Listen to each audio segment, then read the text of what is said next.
नमस्कार दोस्तों, स्वागत है आपको हमारे channel only study Mishra sir में। आइए पढ़ते हैं हम 22 मई 2024 का करंट अफेयर्स, जो बहुत ही महत्वपूर्ण है विभिन्न एग्जाम के लिए। चाहे यूपी पीएससी के एग्जाम दे रहे हैं, चाहे यूपी पीएससी आरओ यारो का एग्जाम दे रहे हैं, आप चाहे एनडीए के एग्जाम दे रहे हैं, यूपीएससी का एग्जाम दे रहे हैं, या और भी कम्पिटेटिव एग्जाम्स के लिए आप पढ़ रहे हैं, तो सभी के लिए समान रूप से महत्वपूर्ण होगा। हमारे चैनल पर नए हैं तो इसको सब्सक्राइब अवश्य करिए और वीडियो को लाइक करना बिल्कुल ना भूलिए। चलिए, आज का हमारा पहला प्रश्न है कि कौन सा देश जापान को पीछे छोड़कर विश्व का तीसरा सबसे अधिक सौर ऊर्जा उत्पादक देश बन गया है? इसका उत्तर हो जाएगा भारत। भारत तीसरा उत्पादक देश बन गया है सौर ऊर्जा उत्पादन में। और 5 सर्वाधिक सौर ऊर्जा उत्पादन करने वाले देशों के नाम देख लीजिए। सबसे ज्यादा चीन में सबसे ज्यादा सौर ऊर्जा का उत्पादन होता है। संयुक्त राज्य अमेरिका दूसरे नंबर पर, भारत 3, जापान 4 और जर्मनी 5वें नंबर पर है। ये बात याद कर लीजिएगा। सौर ऊर्जा एक प्रकार का क्या है? रिन्यूएबल एनर्जी है, अर्थात हम उसको कहते हैं नवीकरणीय ऊर्जा, हिंदी में कहते हैं।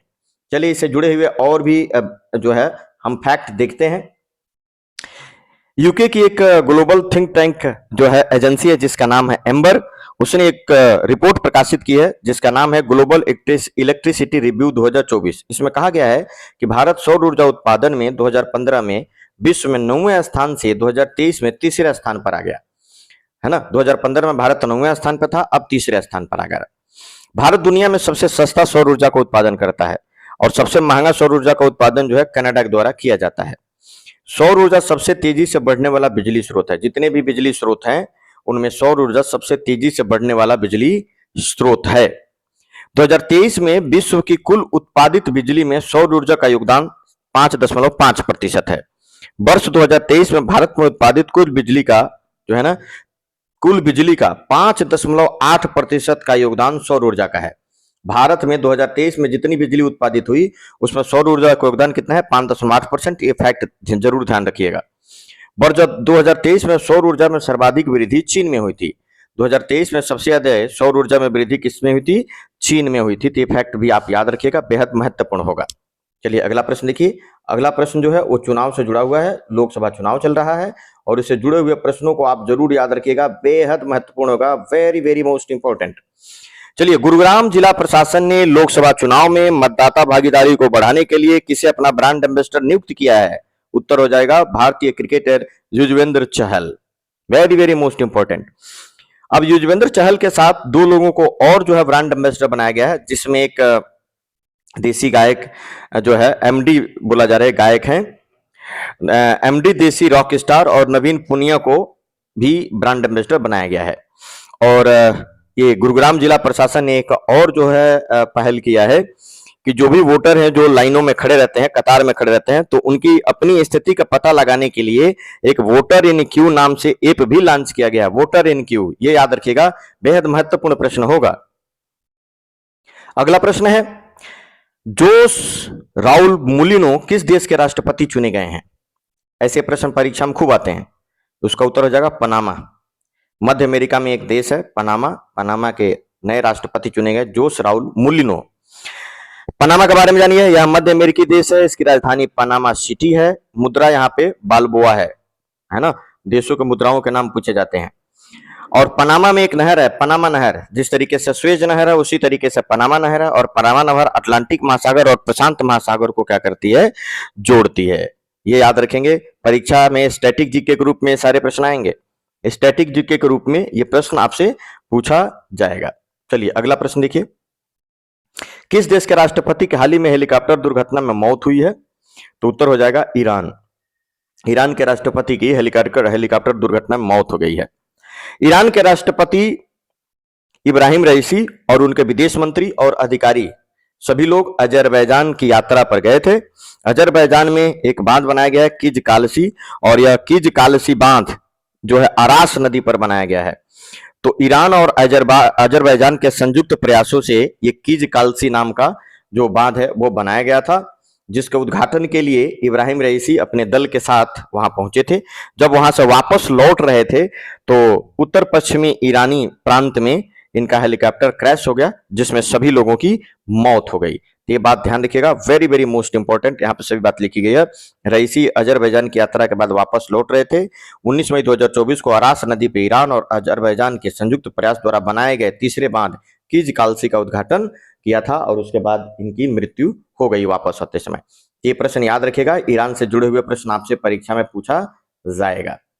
अब देखिए पांचवा प्रश्न स्पोर्ट्स से जुड़ा है और बेहद महत्वपूर्ण प्रश्न है। स्पोर्ट्स से जुड़ा है और बेहद महत्वपूर्ण प्रश्न है, ऐसे प्रश्न परीक्षा में आते हैं।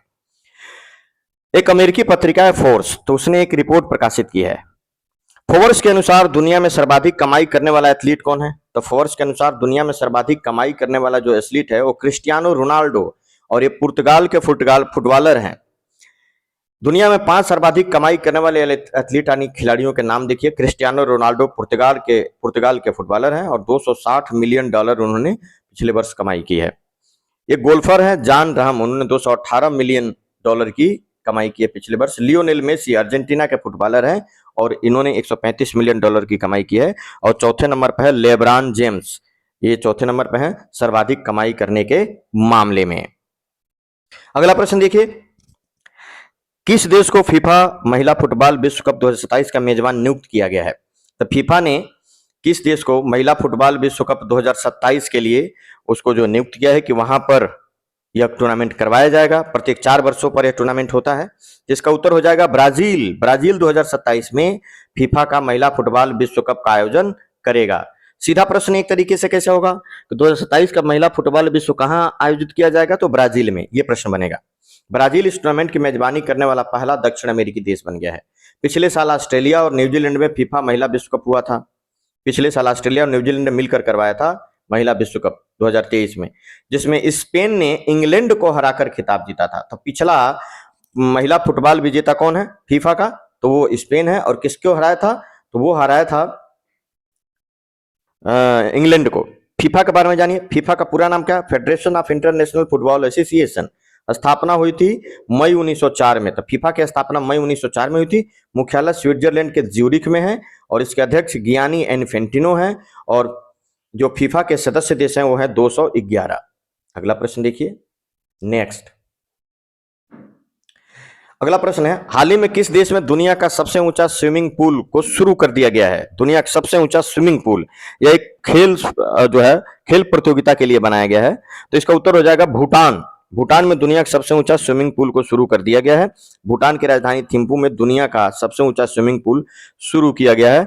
यह भूटान का पहला प्रतियोगिता स्विमिंग पूल है। इसकी ऊंचाई 8,200 फीट या 2,400 मीटर है।